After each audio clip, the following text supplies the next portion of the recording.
వాగులు తోటపల్లి చూస్తున్నాం. మన స్థానిక అవసరానికి బట్టి మనకు పర్మిషన్ ఇవ్వాలి. కానీ ఇక్కడ ఇంటికి పర్మిషన్ లేకుండా ఇసుక పర్మిషన్ ఉంటుంది, ఇంటి పర్మిషన్ ఉండడానికి ఇసుక పర్మిషన్ ఉంటుంది. ఇది చాలా తీవ్రంగా మేము ఖండిస్తున్నాము. ఎంఆర్ఓ గారు ఆయన ఇష్టం వచ్చినట్టు ఇచ్చి అసలు లబ్ధివాడికి ఇసుక ఇవ్వకుండా అది మిగతా వాళ్ళు డంపులు పోస్టర్లకు పర్మిషన్ ఇచ్చి డంపులను ప్రోత్సహించారు తప్ప మనకు నిజమైన లబ్ధిదారునికి ఇసుక అందలేదు. కాబట్టి తప్పకుండా నిజమైన లబ్ధిదారునికి ఇసుక అందేలా చూడాలి.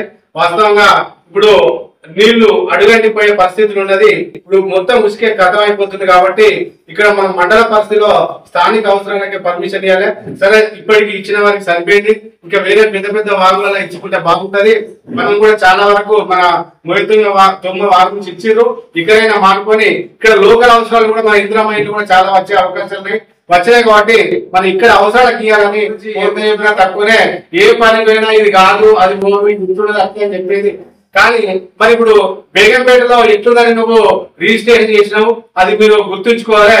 మేము వాళ్ళ పక్షాన, మన బీఆర్ఎస్ పార్టీ వాళ్ళ పక్షాన ఉండాలని తెలియజేసుకుని మేము కలెక్టర్ దగ్గరికి పోతాం. వాళ్ళని గురించి మేము పూర్తిగా మద్దతు ఇస్తాం.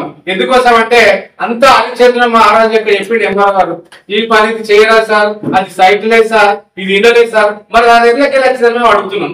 వాళ్ళకు నువ్వు పోయే ముందు వాళ్ళ డబ్బులు తీసుకొని నువ్వు వాళ్ళకు రిజిస్ట్రేషన్ చేసి అమాయకరమైన ప్రజలను మోసం చేసావు. పాపం వాళ్ళు లేనోళ్ళను మోసం చేసి నువ్వు దుర్గమైన పోయినావు. ఎంఆర్ఓ గారు మీరు తక్షణమే దాన్ని ఆ పట్టా మార్పిడి కలెక్టర్ గారి దృష్టికి తీసుకుపోయి అది పట్టా మార్పిడి చేసి మళ్ళా నిజమైన లబ్ధిదారునికి చేయాలని కోరుకుంటున్నాను. పరిపాలన విధంగా ఎంత నిర్వీర్యమైందో, గ్రామాలలో స్థానిక సంస్థల ఎలక్షన్ లేక కుంటుపడిపోతుంది, అభివృద్ధి అనేది కుంటుపడిపోతుంది. ఇప్పుడు మనకి ఇక్కడ బెంజేట్ల ఎస్ఐ గారు లేరు, ఎంఆర్ఓ గారు కూడా ఇప్పుడు ఆయన డిప్యూటీ ఎంఆర్ఓ ఇన్ఛార్జ్ ఇచ్చారు. మనకు ఎంత ఇబ్బంది అవుతుందో మీరు ఆలోచించి మాకు తక్షణమే ఎంఆర్ఓ గారిని కానీ మనకి ఎస్ఐ గారిని పర్మనెంట్ గా ఇచ్చి మన మండలంలో ఉన్న ప్రజలు ఆదుకొని ఏ సమస్య ఉన్నా తొందరగా తీర్చే ప్రయత్నం చేయాలి తప్ప ఏ సమస్య తీర్చని మా బీఆర్ఎస్ పార్టీ వాళ్ళ పక్షాన ఉంటుందని తెలియజేసుకుంటున్నాను.